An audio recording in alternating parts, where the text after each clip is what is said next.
రాష్ట్ర విభజన జరిగినప్పుడు విభజన నియమావళి ప్రకారం ఆస్తులు అప్పులు జనాభా దామాష ప్రకారం పంచుకోవడానికి చట్టంలో అవకాశం ఉంది అధ్యక్ష.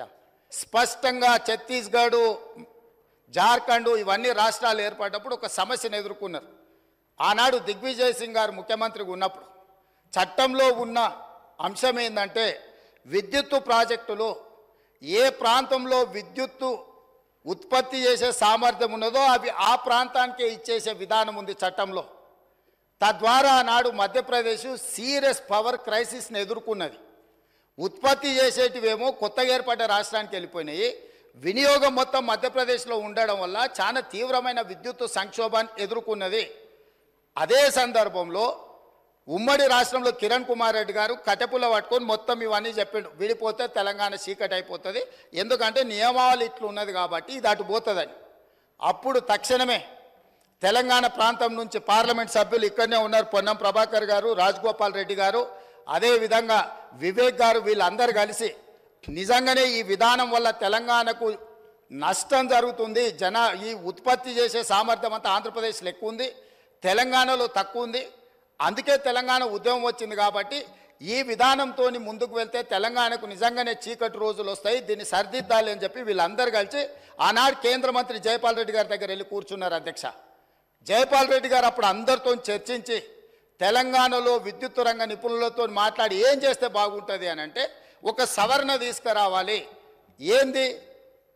ఉత్పత్తి ప్రాతిపదికన విభజన జరగకూడదు, వినియోగం ప్రాతిపదికన విభజన జరిగినప్పుడు ఉమ్మడి రాష్ట్రంలో తెలంగాణ ప్రాంతానికి అత్యధికంగా ఏదైతే విద్యుత్ వినియోగం జరుగుతున్నదో వినియోగ ప్రాతిపదికన మనకు విభజన జరిగితే తెలంగాణకి ఎలాంటి ఇబ్బంది ఉండదు అని చెబితే హుటాహుటిన జైపాల్ రెడ్డి గారు సోనియా గాంధీ గారి దగ్గరికి, మన్మోహన్ సింగ్ గారి దగ్గరికి వెళ్ళి హైదరాబాద్తో కూడుకున్న తెలంగాణ రాష్ట్రం ఇచ్చిన మనం తెలంగాణకు విద్యుత్తు ఒకవేళ కొరత ఏర్పడితే తెలంగాణ రాష్ట్రం అభివృద్ధి కుంటుపడుతుంది, కుప్పగూలుతుంది అని చెప్పి జైపాల్ రెడ్డి గారు వెళ్ళి కన్విన్స్ చేసి రాష్ట్రం ఏర్పడిన తర్వాత స్పీకింగ్ ఆర్డర్ ఇప్పించండి అధ్యక్ష.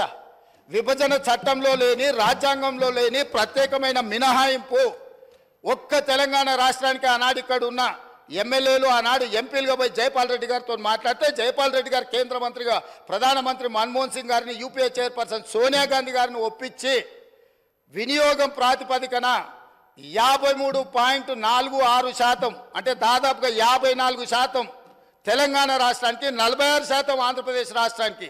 వాస్తవంగా ఉత్పత్తి సామర్థ్యం ప్రకారం చూసుకుంటే 36% తెలంగాణలో ఉండే, 64% ఆంధ్రప్రదేశ్లో ఉండే.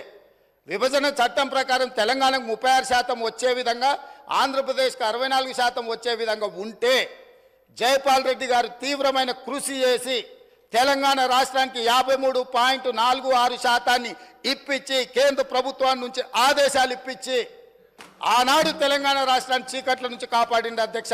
ఇక్కడ కూర్చున్న వాళ్ళు పొంకనాలు కొడుతున్నాడు ఎవడేం చేయలే.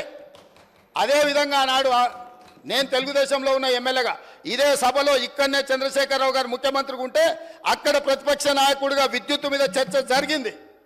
ఆనాడు సమాధానం చెప్పలేక తెలంగాణకు చీకటి రోజులని పేపర్లు కింద కొట్టి ఆనాడు స్పీకర్ గారికి ఇక్కడి నుంచి హుకుం జారీ చేసి మార్షల్స్ను పెట్టి నా నీడ్చి బయటపడేపించింది అధ్యక్ష.